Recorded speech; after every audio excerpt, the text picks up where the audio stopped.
Assalamualaikum warahmatullahi wabarakatuh. Yang terhormat Bapak Abdul Razak SHI MPD. Perkenalkan, nama saya Hendri Aditya Ramadan dengan NIM 2221011000016 dari kelas IPA 3. Di sini saya akan menjelaskan materi tentang akhlak tasawuf. Yang pertama yaitu konsep dasar akhlak tasawuf. Akhlak tasawuf adalah tingkah laku yang menginginkan untuk menjalankan hal-hal yang baik. Akhlak juga bisa diartikan sebagai perangai, tabiat atau etika yang menjadi pilihan dan kewajiban seseorang. Akhlak merupakan kumpulan kaidah yang sesuai dengan akal tentang kebaikan dan keburukan. Dalam Islam, akhlak adalah salah satu misi mulia yang Rasulullah SAW jalankan. Rasulullah pernah bersabda yang artinya, sesungguhnya aku diutus untuk menyempurnakan akhlak yang mulia. Akhlak dalam pelaksanaannya mengatur hubungan horizontal antara sesama manusia, seperti akhlak kepada orang tua, tetangga, saudara, teman, dan lain-lain. Tasawuf juga memiliki beberapa manfaat, diantaranya yang pertama, mendidik hati sehingga mengenal zat Allah, menerapkan dalam kehidupan semua akhlak yang terpuji menurut sunnah Rasulullah SAW, dan meninggalkan akhlak yang tercela. Yang ketiga, mengendalikan hawa nafsu sesuai kehendak Allah. Yang keempat, merasa tidak memiliki apapun dan juga tidak dimiliki oleh siapapun kecuali Allah Subhanahu wa Ta'ala. Akhlak tasawuf juga memiliki beberapa tujuan, diantaranya satu, untuk pembinaan aspek moral. Yang kedua, untuk ma'rifatullah melalui penyingkapan langsung atau metode al-kasif al-hijab. Yang ketiga, untuk membahas bagaimana sistem pengenalan dan pendekatan diri kepada Allah secara mistis filosofis. Yang selanjutnya yaitu pendekatan dan metode dalam akhlak tasawuf.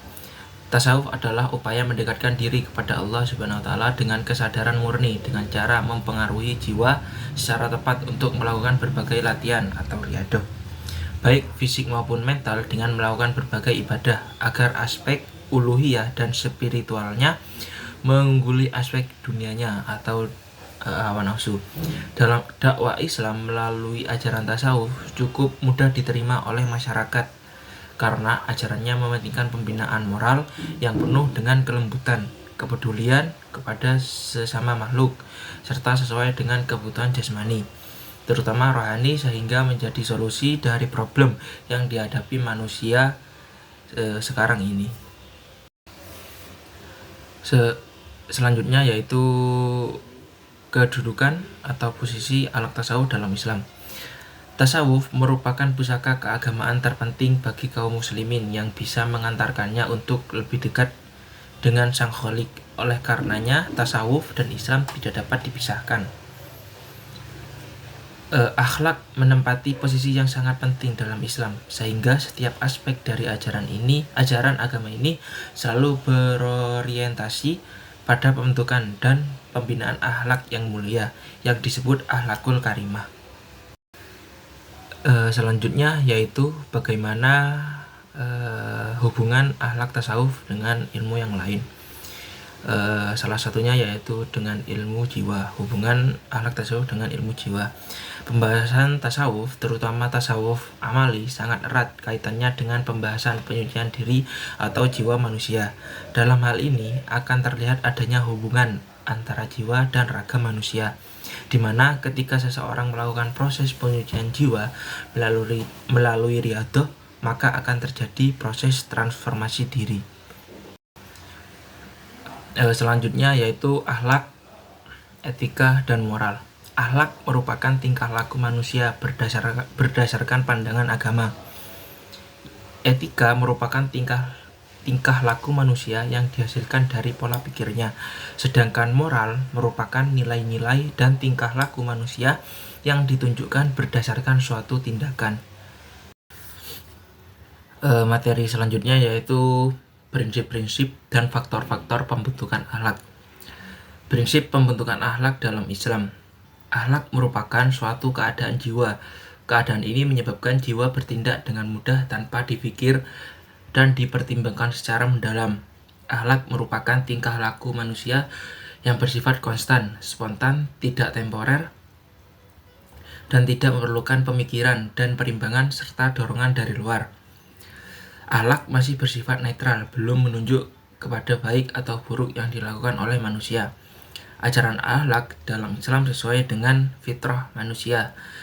Manusia sebagai makhluk multidimensi akan mendapatkan kebahagiaan yang enam hakiki bila mengikuti nilai-nilai yang diajarkan oleh Allah dan Rasul-Nya. Karena akhlak memelihara eksistensi manusia sebagai makhluk terhormat. Selanjutnya yaitu faktor internal pembentukan akhlak manusia. Yang pertama yaitu insting atau naluri. Pola perilaku yang tidak dipelajari, mekanisme yang dianggap ada sejak lahir dan juga muncul pada setiap makhluk.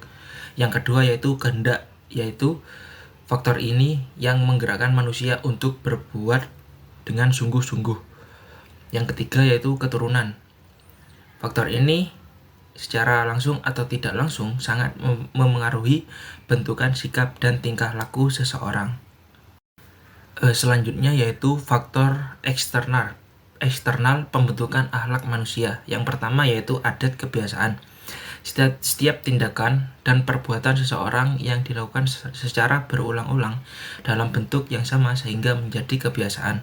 Yang kedua yaitu faktor lingkungan. Lingkungan sangat berpengaruh besar terhadap pembentukan akhlak seseorang. Yang ketiga yaitu pendidikan.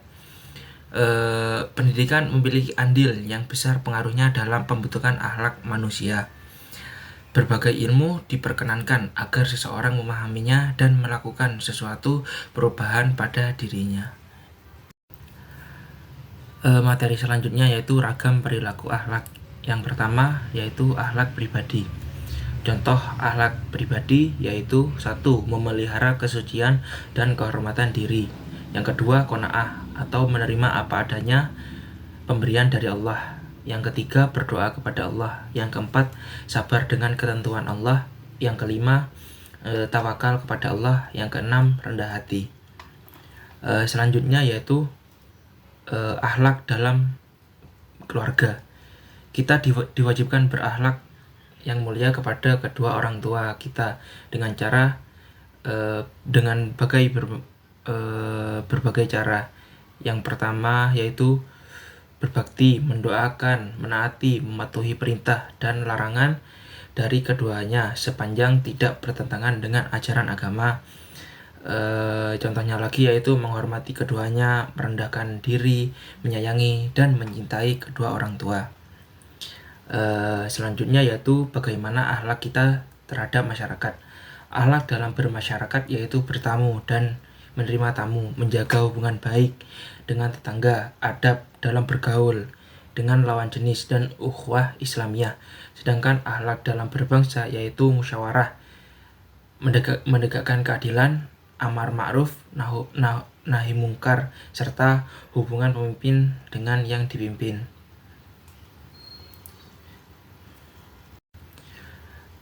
Sekian penjelasan materi tentang akhlak tasawuf kali ini. Kurang lebihnya saya mohon maaf. Wassalamualaikum warahmatullahi wabarakatuh.